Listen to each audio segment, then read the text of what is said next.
दोस्तों आखिर क्यों ममता कुलकर्णी ने फिल्म इंडस्ट्री को अलविदा कह दिया और वह कौन सी फिल्म थी जिसमें ममता को आधी शूटिंग के बाद बाहर कर दिया गया था और ऐसा क्या हुआ था जो उन्हें जान से मारने की धमकी तक मिलने लगी थी। जी हाँ दोस्तों, मैं हूं आपका दोस्त आरजे नितेश, जो फिल्मों से जुड़े ऐसे ही बेहतरीन जानकारी लेकर आता हूं, इसलिए चैनल को सब्सक्राइब जरूर कर दें। कितने दिनों के बाद मिले हो। ममता कुलकर्णी का जन्म 20 अप्रैल 1972 को मुंबई में हुआ था।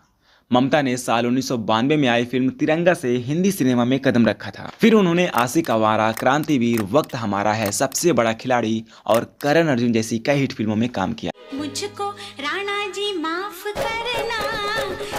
लगातार एक के बाद एक कई हिट फिल्में देकर ममता जहां सफलता की सीढ़ियां चढ़ने लगी थीं, वहीं एक समय ऐसा आया जो उनका करियर डगमगाने लगा और वह विवाद की शिकार थी। दरअसल साल 1993 में ममता ने एक मैगजीन के लिए टॉपलेस फोटोशूट करवाया था। 90 के दशक में बोल्ड फोटोशूट करवाना उनके लिए परेशानियों का कारण बन गया। हर तरफ इन तस्वीरों ने तहलका मचा दिया था। कहा जाता है कि ममता की ये तस्वीरें ब्लैक में भी बेची गई, लेकिन यह हरकत उन पर बहुत भारी पड़ी क्योंकि उन्हें बोल्ड फोटोशूट करवाने के बाद 15,000 रुपए का जुर्माना भी भरना पड़ा था। इतना ही नहीं, ममता की इस हरकत से गुस्साए लोगों ने सड़क पर उतरकर विरोध प्रदर्शन करना शुरू कर दिया था और ममता कुलकर्णी को जान से मारने की धमकी तक मिलने लगी थी।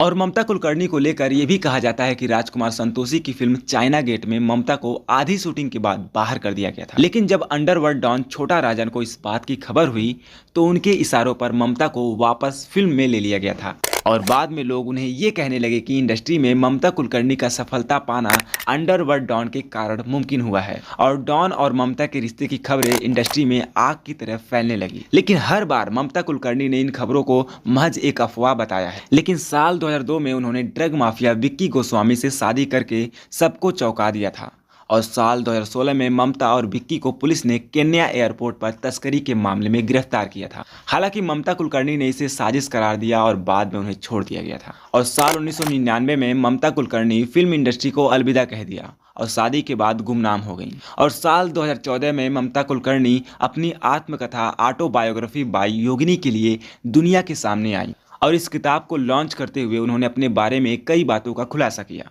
उन्होंने बताया कि वह कभी भी फिल्मों में आना ही नहीं चाहती थी, बल्कि अपनी मां की मर्जी के आगे मजबूर होकर उन्होंने इंडस्ट्री में कदम रखा था, जो उनकी सबसे बड़ी गलती थी। उन्होंने इस बात का भी खुलासा किया कि फिल्मों से दूर होने के बाद उन्होंने अध्यात्म अपना लिया और साध्वी का जीवन व्यतीत करती हैं।